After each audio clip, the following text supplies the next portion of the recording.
A, B, C, D, E, F, G, H, I, J, K, L, M, N, O, P, Q, R, S, T, U, V, W, X, Y, and Z.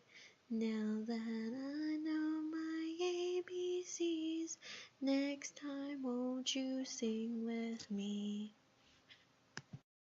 I learned the alphabet when my dad and mom would drive and point to something and ask for the first letter of the item. They would point to, for instance, McDonald's and then have us say M. They also had cards to practice. A for apple, B for bat. My mom would sing the alphabet often, and I had a wooden sign on my door to help me learn and recognize my name. My parents, most often my mom, would read to me at this age as my dad worked nights. My mom read a lot of Dr. Seuss books and fairy tales almost every night, my favorite being Daisy Head Maisie, which is about a little girl who grew a daisy out of her head and all the problems that accompany her with this small flower. I also really enjoyed A Million Cats, which is about a man who goes out on the search for a cat for his old wife. He finds one and then another and another until he is roughly at 1,000,000,000. And when he returns, his wife only says that we can have one. He asks the cats, the prettiest one can stay, and they all begin to fight until only one remains.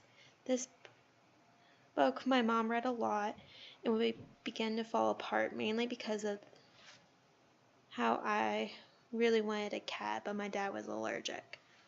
I also practiced writing and drawing on my board, which had a pen and tab to instantly erase and practice again. I would attend Gingerbread Cottage preschool for 2 years, where I would continue practicing writing and reading in more traditional teacher-centered activities, where it was a lot of tracing letters and worksheets, as this is all I remember in my beginning schooling. When I turned 6, my dad would begin reading the Harry Potter books to me, but I would fall asleep after the first few pages. I would go to Longin Elementary School. It was clear that something was going on with me, as reading and writing were very hard. I was writing letters backwards. My mom says that her worst experience of helping me learn to read was one night when I was looking up at the stars and wished I could read. As my sister often had an easier time in school than I did and often excelled at SOL tests, she even made a comment once asking me why I didn't receive advanced marks like she did. However, after a lot of testing and being taken out of the classroom, it was discovered I had dyslexia. I was put into smaller classes during English time where we would practice reading and writing based on our needs. This would be a tier 3 in the RTI approach. I feel very lucky that my school didn't find my problem in the 4th grade like many others, as the IQ approach mainly is based on IQ. Miss Pepper was the teacher who truly helped me to learn to read. I would be taught by her throughout my entire elementary school years, and she remained open to help me after class. My dad's favorite memory, and one of mine, was with my entire family, where we would go to Harry Potter parties at midnight to get the new book, which was at Borders, which is now closed in Richmond and is now Phoenix University. Stephanie would later lose interest, but my dad and I went each time. At the party, they had people reading the previous books, face paint, and of course beans of terrible flavors. Grass, mint, puke, cherry, yuck. From memory, I remembered to write my worksheets and reading textbooks by a game of popcorn reading, which I now know is a bad way of teaching. We also did journals, which I liked a lot, as it was personal, and at the age we are quite egocentric. However, I didn't like presenting to the entire class. One of my classroom teachers gave us a booklet, and we would write words we didn't know and go up to her to get help along with spelling tests, which had a lot of homework that I didn't like, especially on the days we had to write in rainbow colors, where one color was red, the next was blue, green, etc. In pyramids where you would start with the first letter, second letter, third letter, and so on. In elementary school, I read a lot of Junie B. Jones and Magic Treehouse books. My favorite, though, was a book called Sideways Stories from Wayside School. I really liked to introduce this book to my class as it was fun and dramatic and had all of us at the edge of our seats. I even got my own copy at the end of the year. Many of my teachers gave out prizes when we did well. I usually picked out journals from the box. I would then go to Hunger Creek Middle School from 6th to 7th grade, where we would receive Apple laptops. I would have one of my favorite reading teachers, Mrs. Scott. She had a reading area with couches and would pass these squishy balls to us when we answered questions. She would assign us parts and we got to act out in our reading. I was the grandma in one book. She would also have us look at the chapter titles after each and have us rename them, which would help us understand the main point of each chapter. Right before winter break, she even had a Polar Express party, as we had read that book earlier and watched the movie with hot chocolate. I still continued to struggle with grammar and needed to practice and review the different syntax rules, as the way I was taught it was put into short-term memory. We began to write less essays by paper and more on our laptops. I would take a class in 7th grade that would teach me how to properly type, which was annoying as we were to cover the keys with this orange pad so we couldn't see. But after the end of the class, it really raised my confidence as I could look at the screen and not look at the letters.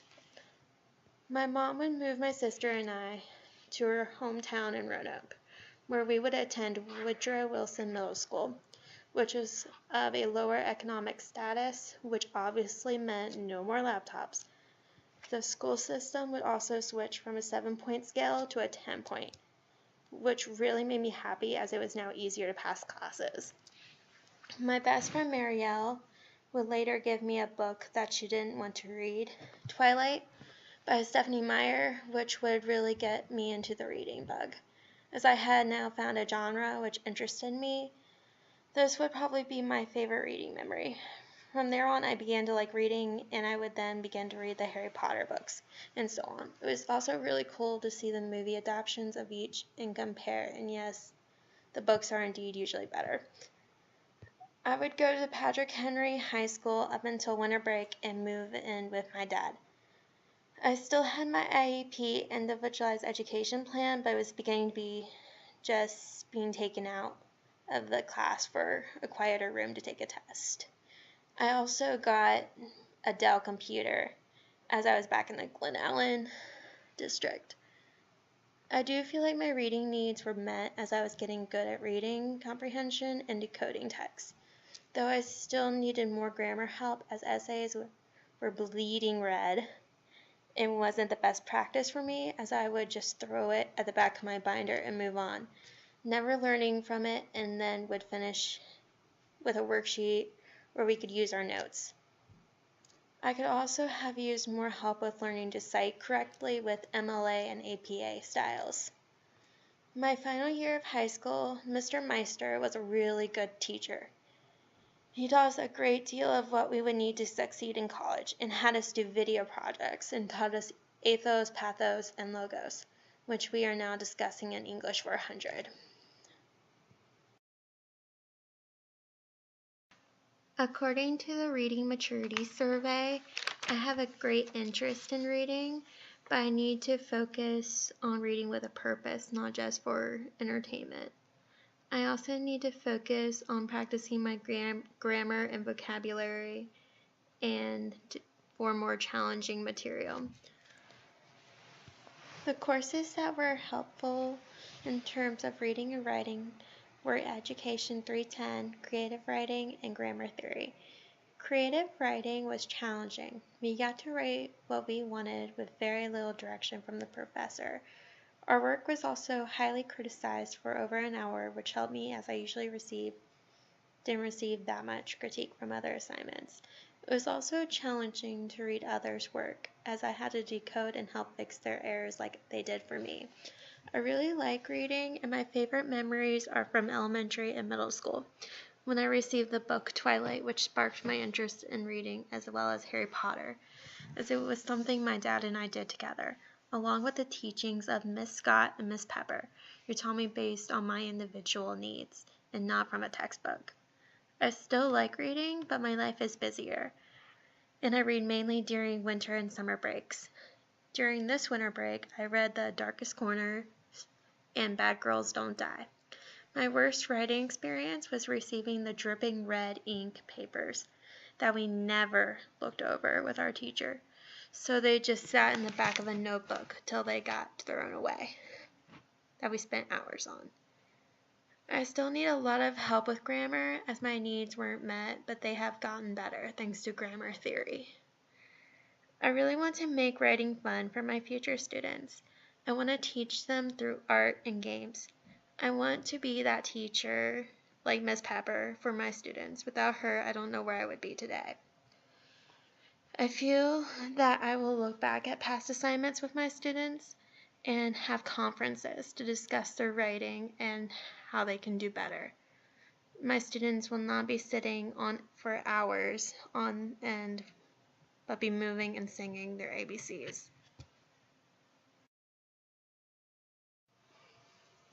I would like to give my kids surveys to see what their reading interests are.